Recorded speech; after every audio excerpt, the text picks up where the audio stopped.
Hear me okay? Awesome. So my name is Jessie Laudermilk. You'll get to see me in a second, but I wanted to start on this screen. Welcome to the virtual class Tuesday.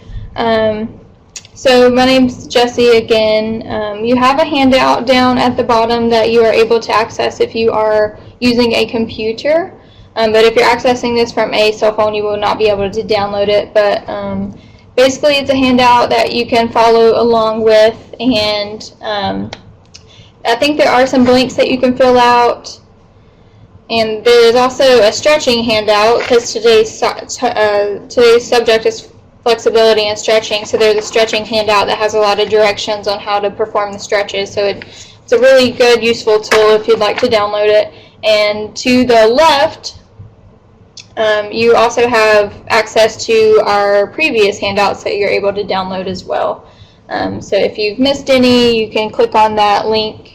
It is case sensitive, so make sure you copy it just like it is, and you'll get access to all of our older handouts. So any questions that you may have, just please wait till the end and I will address them then. We'll have a Q&A at the very end and we can talk about all the questions that you have. And also at the very end, once I do end the meeting, you'll have, or you'll be sent to a survey, and you filling out that survey will get you your PERCA points for joining the class. So make sure you stick around till the very end to get those PERCA points. All right, so let's go ahead and get started.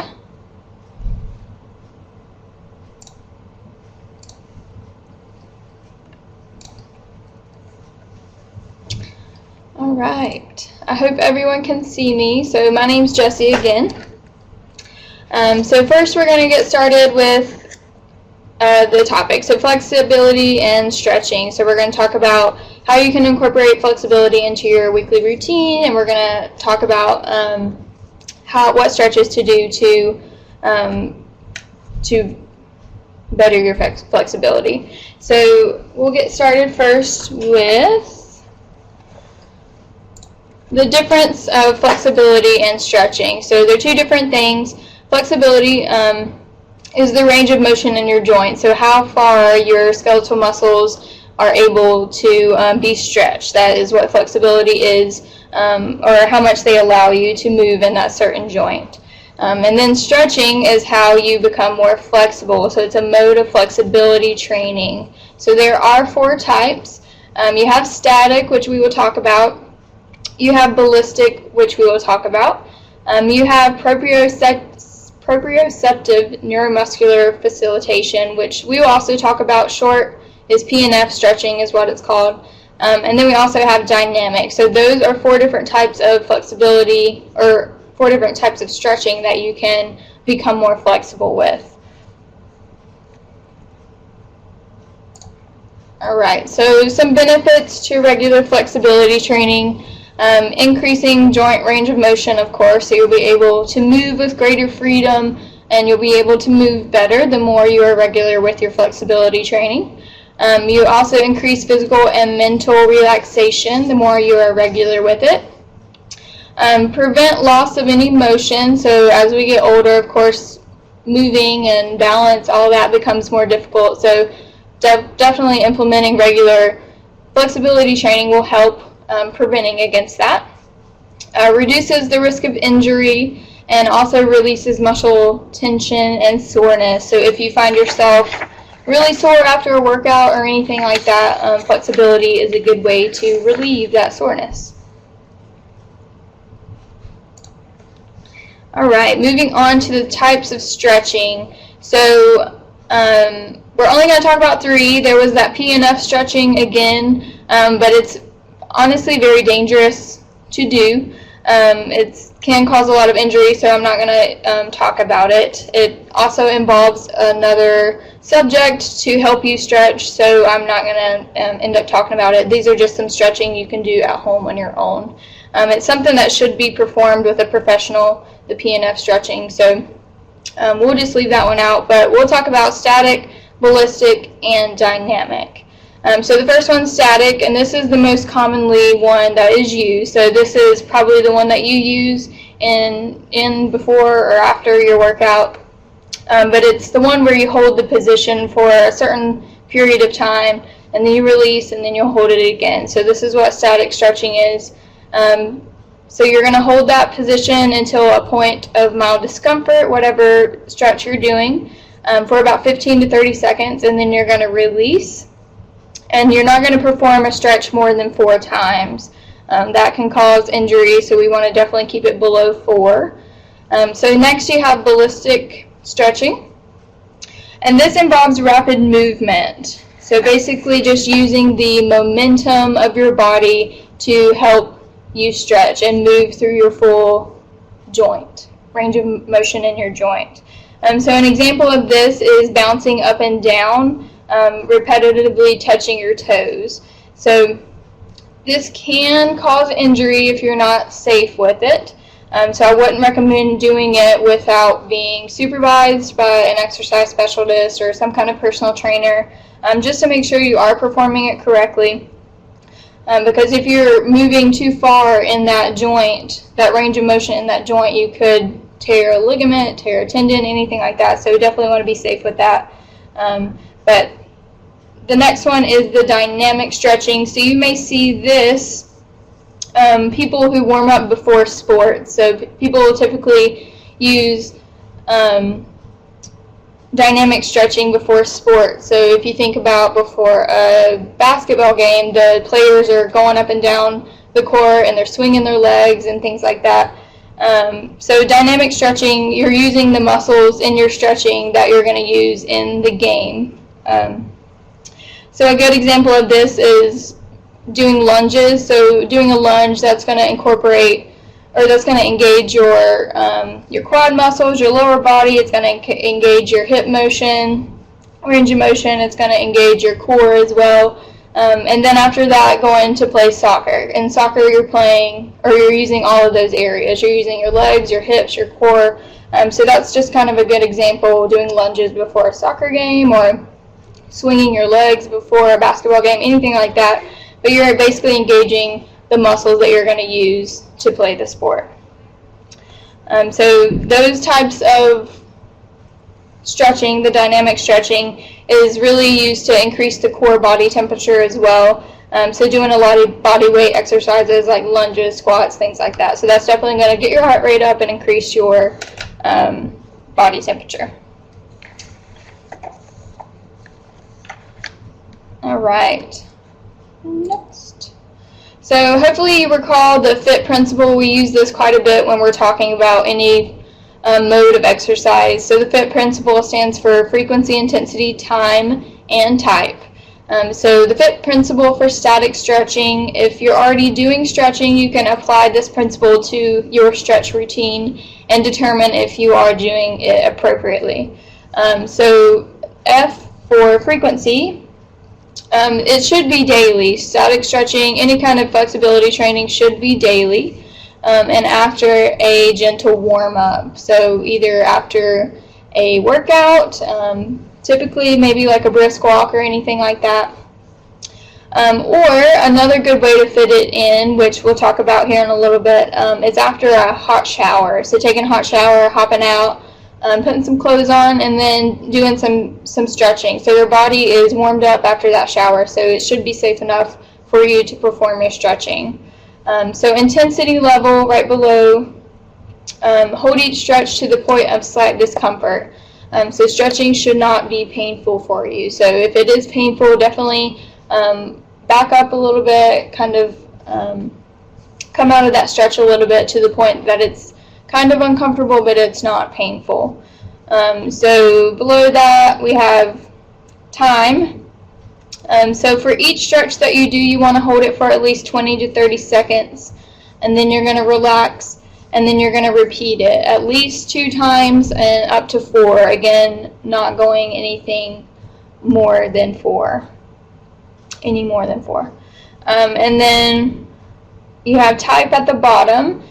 So all major muscle groups. So you definitely want to incorporate flexibility training for all your major muscle groups. It is not joint specific, so don't just stretch your upper body and not stretch your lower body. it's going to be really important to stretch all your major muscle groups, especially if maybe you're doing leg day. It's still important to stretch your upper body, but definitely going to be very important to stretch your lower body. So if you're curious if you're doing the stretching correctly, you can apply this FIT principle to your current routine and determine that. Alright, so we're going to talk about the do's and don'ts of flexibility training. So this is going to be a really important part to pay attention to. So I'll have a do and a don't on each slide, and we'll go over each of those. So a do, roll it out. It says roll it out, static stretching is not the only way. So static stretching, your basic stretching that basically everybody uses, it's not the only way to release tightness, release tension in your muscles. So there's a mode that you can use. It's called myofascial tissue release, and this addresses tissue density. So you have fascia that is a connective tissue that surrounds your muscle. So myofascial tissue release is the attempt to release that tension in your muscle by applying pressure. So a good way to do this is using a foam roller. You may see them in gyms, or I know we have one here at the clinic, but it's basically just a big tube, a big foam tube, and basically you just roll over top of it multiple times, and it's going to release that tension in the muscle that you're rolling on. Or also you can use a tennis ball if you don't have access to a foam roller. A tennis ball would be perfectly fine. So putting the tennis ball on a wall and then putting your back on the tennis ball and kind of rolling up and down, it'll kind of release some of the tension in your back if you have a lot of tension in your back, or you can use that really anywhere all over your body. So that's another good way to kind of release some tension in your muscles, some soreness, without stretching, doing static stretching. So a don't we have is don't go in completely cold, and by that we mean you need to be warmed up before you do your flexibility training. So again, after a good warm-up, after a good workout, or after even a hot shower would be perfectly fine. So the flexibility training, you'll be able to get to your full range of motion better if your muscles are warm. So definitely make sure you are warmed up before you do your flexibility training. So an example it has down there is some light aerobic activity or brisk walking. Either one of those should be efficient enough to get you warmed up before your flexibility training.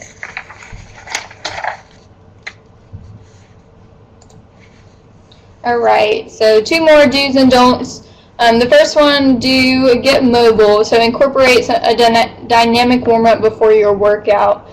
So back to the dynamic stretching, incorporating movements that are going to mimic the patterns that you're going to be doing during your workout. So, or during the sport that you're going to play, or anything like that. So if you're about to go for a run or about to go for a walk, it'd be important to maybe do some squats or some leg lifts, anything like that that's going to incorporate your lower body and also that hip joint, because you're going to be using that throughout your whole workout. So definitely incorporate some dynamic warm-ups before, if you'd like. That's another good way to kind of switch up your stretching, your flexibility training. Anything that's going to involve the core, definitely do some twisting to kind of get that area warmed up. Pushing, pulling are another two good examples, but these are basically all body weight exercises. So just doing some squats, doing some leg lifts, anything like that to kind of get your body warmed up before you do an actual workout or go for a walk or a run or anything like that. So this will help enhance your range of motion in those joints, those stability favoring joints. So it'll definitely help you perform better during your workout or your run or whatever you plan on doing. So don't focus on one area. Again, flexibility training is not joint specific. We don't want you just targeting certain areas and not targeting other areas. Definitely incorporate a variety of different techniques or a variety of different stretches. Definitely change it up so it doesn't get boring. I know it may get boring doing the same thing each day, so it's definitely important to kind of switch it up with your flexibility training. All right, so 2 more. You have a do at the top. Make it a priority. Consistency is key for flexibility training. So range of motion is typically improved immediately following flexibility exercises. So a good thing I like to do with patients is have them bend forward, hold it for 20 to 30 seconds, and then kind of relax and do it again, and you should be able to stretch just a little bit further because your range of motion has improved just a little bit with just stretching. So that's a good kind of exercise to do just to see how much you are improving just by performing flexibility training.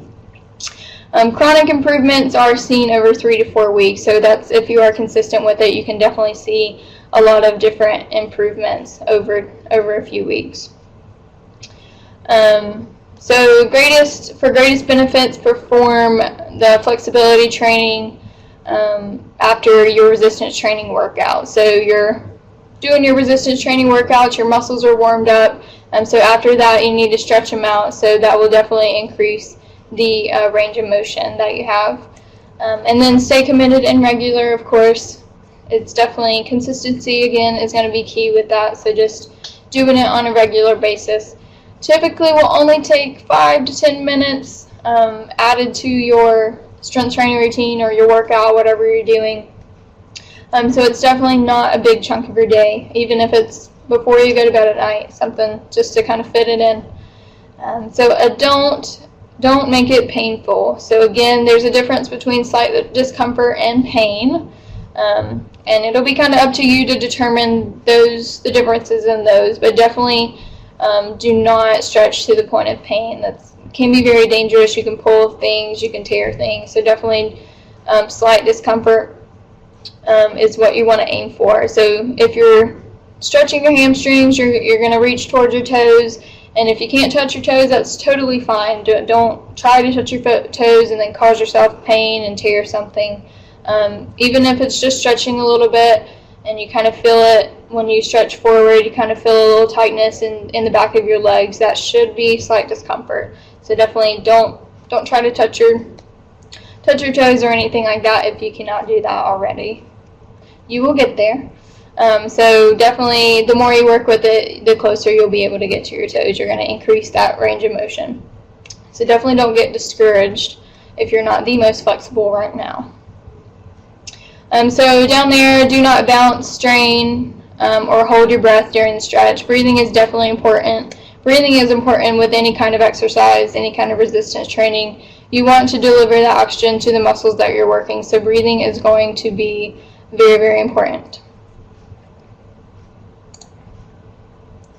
Alright, so fitting stretching in. Some of you may be wondering how you're going to do this. So I have a few tips for you about fitting the stretching in.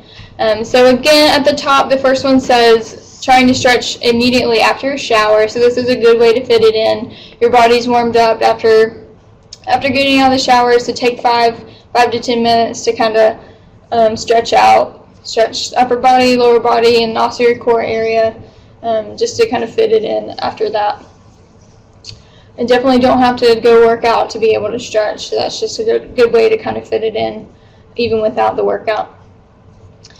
So try simple stretches before getting out of bed in the morning. So reaching your arms over your head, gently pointing the toes, things like that. That's going to be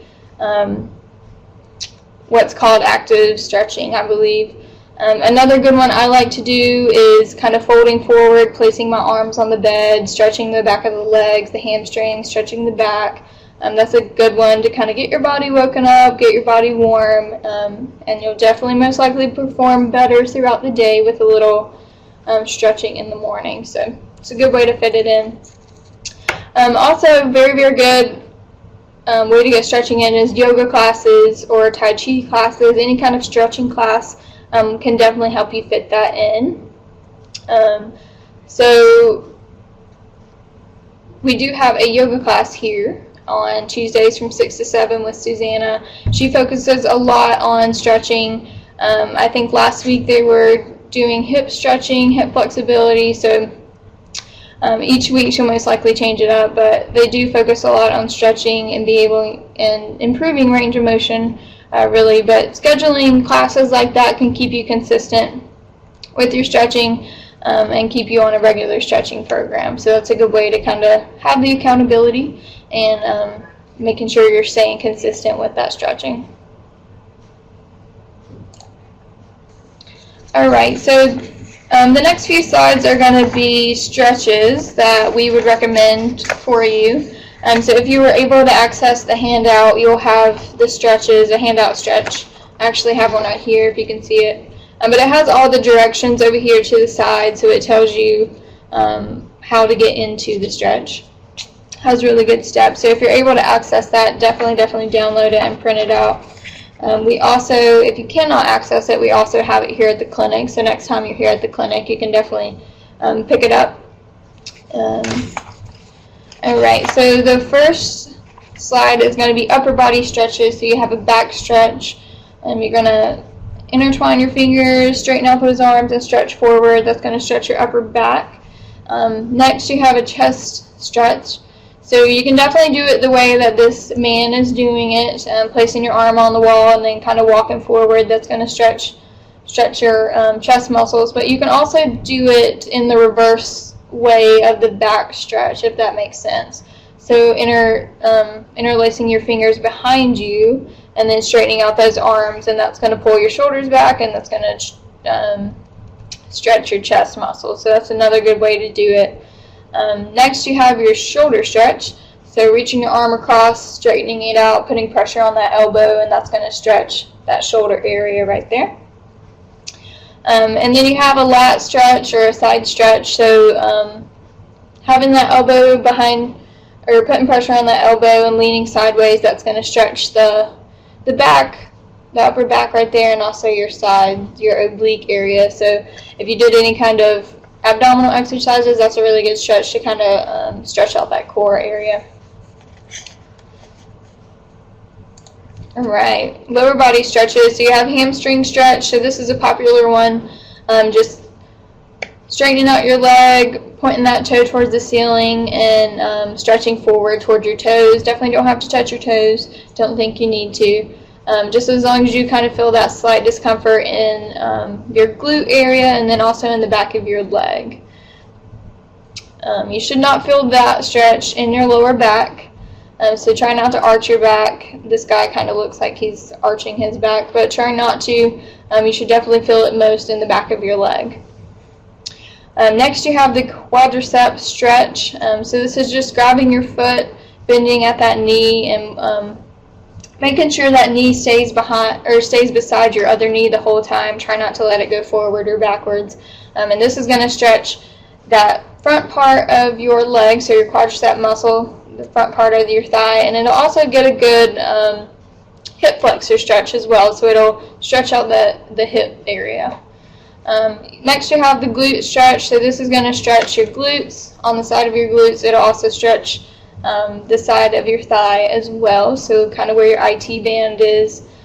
So that's a good stretch. You're just crossing your leg over one another and then putting pressure on that knee again to get that stretch on the side. And then you have your calf stretch next.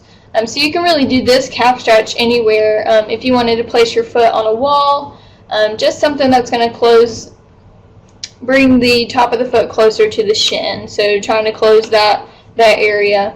You can do it like this. So as you can tell, he's kind of on putting his weight in the front of his foot on his toe and kind of leaning forward. So that's going to stretch the back of your lower leg, your calf muscle as well.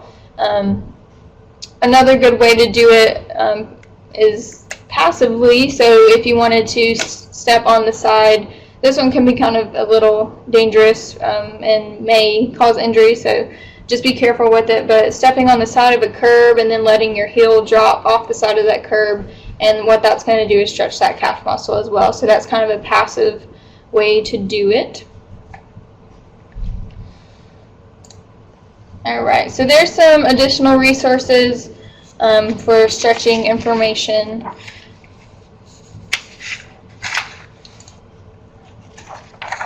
And I believe that is all.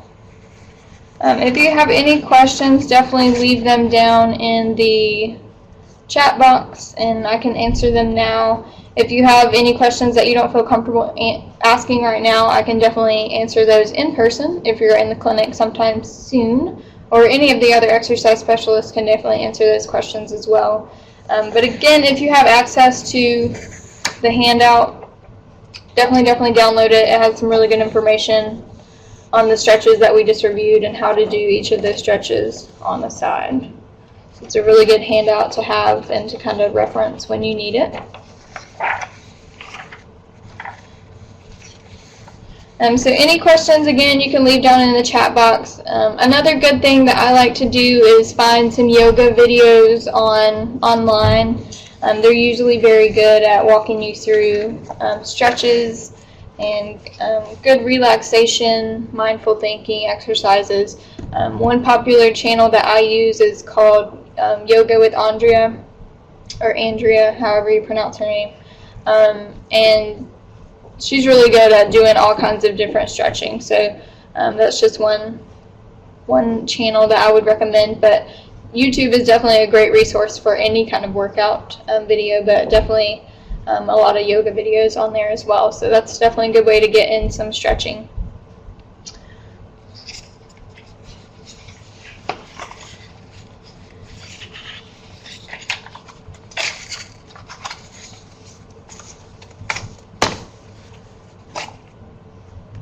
Alright, so it looks like there are no questions. Again, if you have any and you don't feel comfortable asking them in the chat box, definitely reach out to one of your exercise specialists and ask them any questions, and we'll be happy to answer them.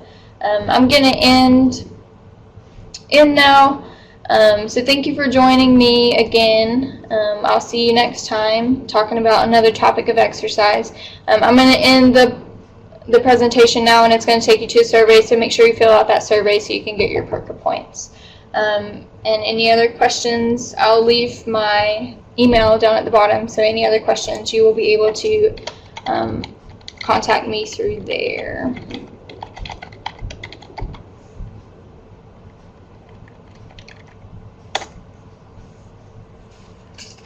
All right, everyone have a happy Tuesday, and I'll see you next time.